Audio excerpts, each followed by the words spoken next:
Родриго де Пол. Страхотно подаване, отличен контрол на Алварес! Ето това е! Един човек трябва, който просто да смени ритъма. Един човек, който с прострелно подаване да разбие защитата на Канада.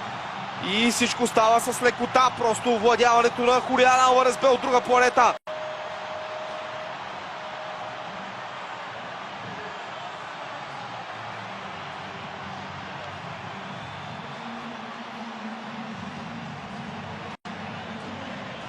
Забележете паса на Родриго де Пол.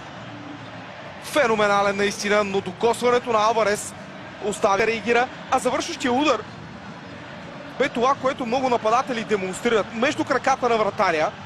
Всички се чудят защо не се стреля другаде, ами защото там вратарите са най-уязвими и Крепол го доказа в този момент. Един от тримата най-впечатляващи футболисти.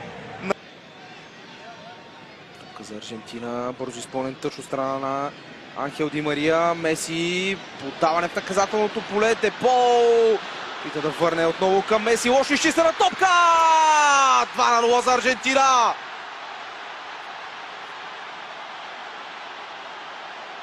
Енцо Фернандес е на път да прати Аржентина на финал.